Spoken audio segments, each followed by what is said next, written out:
Morning then, it's Daniel Moore with you. It's Felixstowe Radio Breakfast. I need to say a good morning to Mr. Tommy Larkins. Tommy, how are you this morning? I'm very good. How are you, Dan? I'm very well, thank you very much. Brilliant. 7:30 Brain Hurty has been hurting your brain throughout all of that track, your weekly dread. Big time.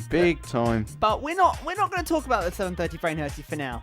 No. Yeah, Not for now. Yeah, for now we'll revert to a different subject for now. You're here for a much better subject, of course. It's the movie review, which we do every Friday here on Felixstowe Radio Breakfast. So, what movie has got your tongue this week? What's on your mind? Well, I was looking through the other week, and I came across a very, very brilliant childhood classic going by the name of A Bug's Life. Ooh. I saw this recently a few weeks ago for the first time. Yes, It's a good film. Well, it was actually the first film that I ever saw at the cinema.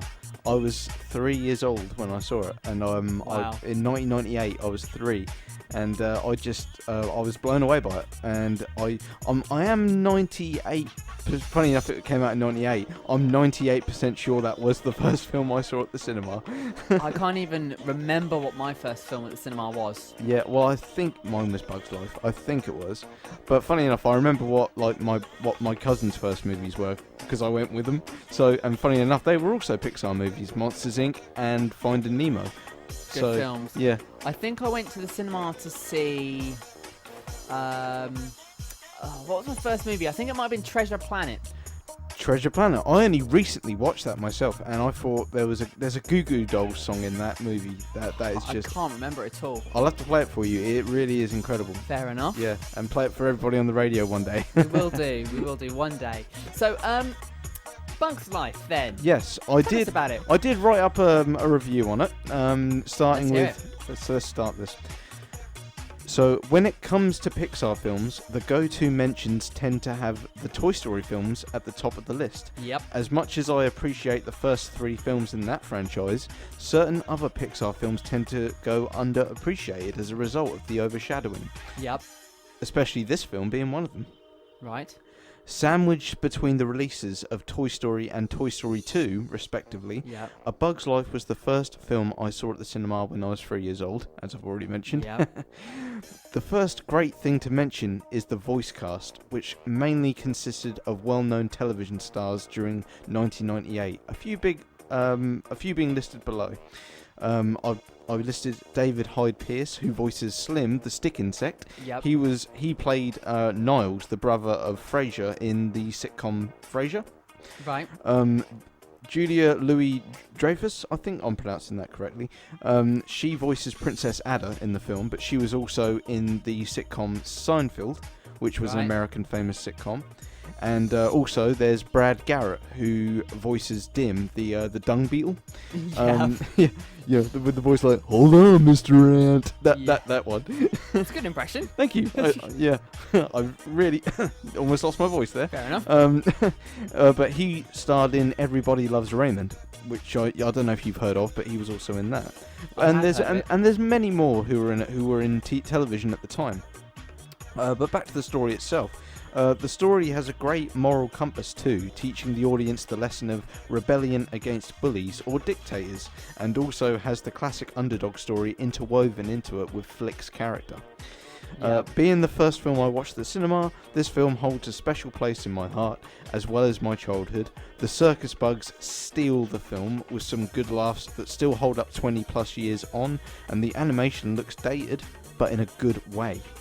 Yeah, I agree with that. Yeah, like you can tell it was made 20 years ago, but it doesn't bother you, does it? Yeah. You actually appreciate it more. Yeah, you do, definitely. And the only gripe I have with the film... Oh, here we go. I know what this is. The only gripe I have with this film is the PS1 game being insanely difficult and insignificant. Can't fault the joyful film itself as far as Pixar standards tend to go, but the game itself had a few technical problems. Can you really downgrade it because of the game, though? Well, you already have, so that's a yes. I think the reason I gave it 4 stars, and it was difficult for me to find something that I didn't like about it, so I ended up reverting to the PS1 game. Ooh, so it would have been a 5-star. Kind of, yeah, but yeah, that's why Toy Story 2 gets a 5-star, because the game is amazing, you know. True, although equally very difficult. Yeah, Although yeah. I haven't played the Bugs Life one, in fairness. You haven't. I might have to lend that to you. Yes, please do. So to close, this film appeals to all ages and teaches some great life lessons along the way. It has a great villain who gets his comeuppance and a German caterpillar that steals the show whenever he is on screen. I'm sure you remember his famous phrase, "One day I will be a beautiful butterfly and then everything will be better." I do love the impression, Tommy, I have to say. Oh, yeah. So on that note, I deem this movie a 4 stars out of 5.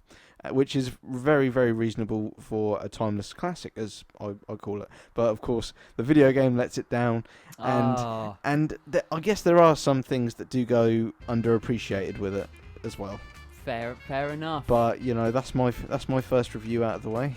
Well, I like that review, Tommy. Yeah. I like that review. I mean, I've got another quick one for another Pixar one. If you did want to hear another one, it's a good reflection of A Bug's Life. Yeah. What's the other? Well, you know I'm interested. I now. know you are. can't just say that. I did also do one for The Incredibles. Ooh. Yeah. Okay. I don't. One or two?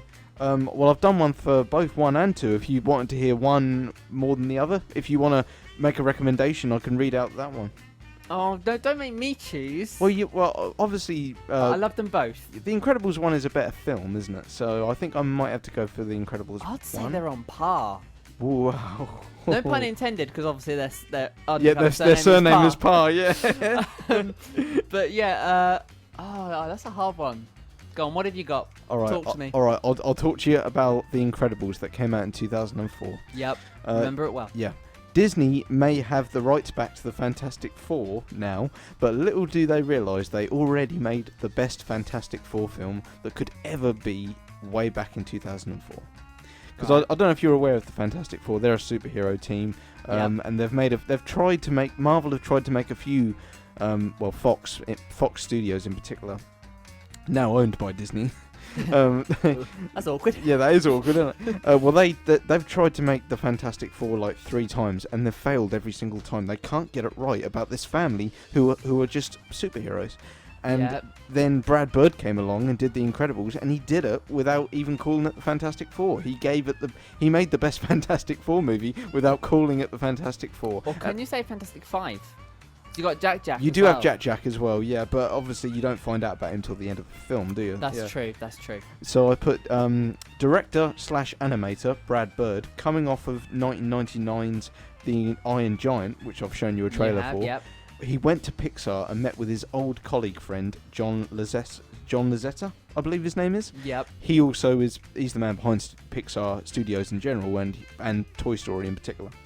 And he talked of his superhero family film concept. Lasseter was impressed with his friend's idea, and thus the seed for the film was planted. First, the animation for Pixar had already taken an extra step forward, as this was the first Pixar film where the main characters were human in appearance. Yeah. Because obviously before that we had bugs, we had monsters, we had toys, but we hadn't had any people who resembled human beings. Oh yeah. So that's one of the many things that makes The Incredibles so significant. I didn't even notice that. Yeah. I would not have known that if you wouldn't have told me that. Exactly. I mean, it's one of the many bits of happy trivia. I'm sure the audience are enjoying the trivia. I do love the trivia. The faces of Mr. Incredible, Syndrome, and Dash were inspired by Brad Bird's own facial structure, which you can notice when you see what he looks like in person. Mm-hmm. The characters are very smartly written, each for which I will briefly bullet point to explain. Mr. Incredible, Brad Bird explained that, and I quote, "In a family, the dad is always expected to be strong and protective, which is why I gave him super strength." Right. So there's reasons behind all these superpowers that he gives them. He says for Elastigirl, the mum, he says, Bird explained that mums are always being pulled from a million different directions at once, constantly needed for various tokens of attention. Yep. So he made her stretchy like taffy. Yep. Violet, the daughter, Bird explained that teenagers, especially teenage girls, tend to feel invisible at that age. They feel like nobody sees or understands them, which is why he made her invisible.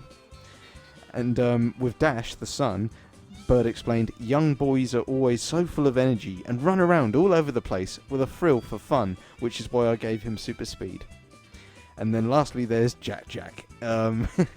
He said, Bird explained this further in 2018 sequel, in the 2018 sequel to The Incredibles, but it's only touched upon here. But he did say, babies are unrealised potential, which is why his various abilities remain subtle in the film, but a brilliant way to defeat the villain in the third act. He gave him the jack of all trades superpowers because of his name, Jack, and because all babies have unrealised potential. I didn't know that. Yeah. And it makes so much sense, though. Yeah. And I've also got a little synopsis on Syndrome. Maybe it was a bit copied from Batman Forever with the whole villain worships the hero rejects him and he wants revenge motive, but this film still manages to keep it fresh. Yes. And then my favourite character in it, Edna Mode. My personal favourite character easily, voiced by the director, Brad Bird himself. No. He forges this German/Japanese accent for the superhero fashion designer who knows, as we all know, no capes. Never any capes. Love that. And then I also briefly wrote about Frozone as well. You can't miss out Frozone, the cool sidekick, reference on cool. Yep.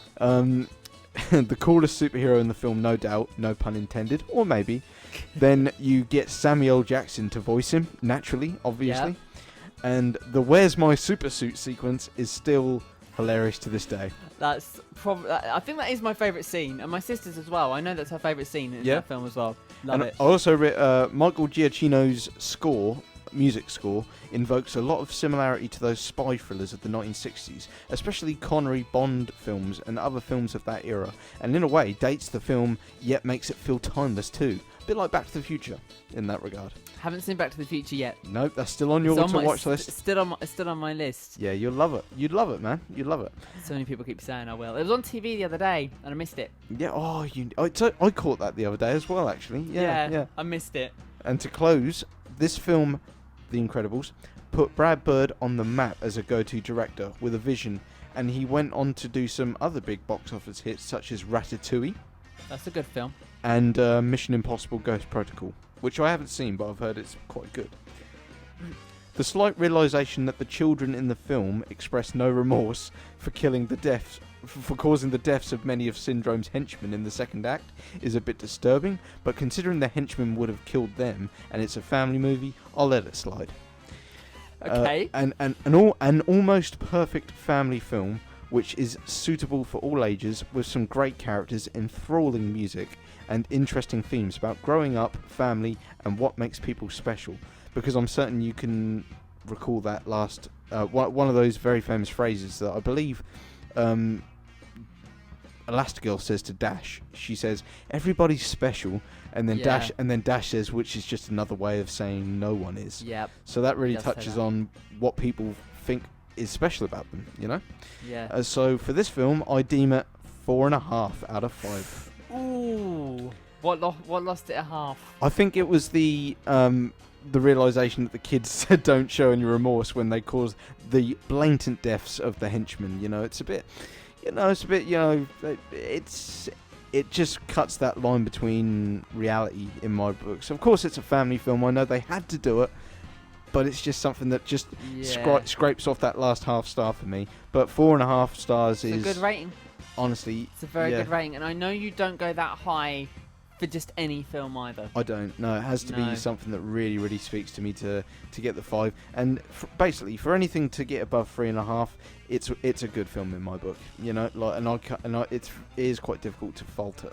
I really cannot wait to go over Halloween and Christmas with you. Yeah, it's going to be great. It's going to be brilliant. Well, Tommy, thank you very much. Stick around. We'll get the answer to the 7:30 brain hurty in just a bit. Oh, can't wait. It's been bugging you, I know. You've forgotten about it. Well, it actually, remembered now. Yeah. It threw me off. I was thinking about it when I was reading out my review, and I was like, oh, nope, need to focus on the review at hand. Yes, well, Tommy, thank you very much. Another movie review. If you just tuned in, where have you been? The movie review will be back next Friday around this time here on Felixstowe Radio. So, Tommy, thank you very much. We'll be coming back to you in a second, so don't go away. Here's Naughty Boy and Sam Smith and La La La in the meantime. Good morning, Felixstowe Radio Breakfast.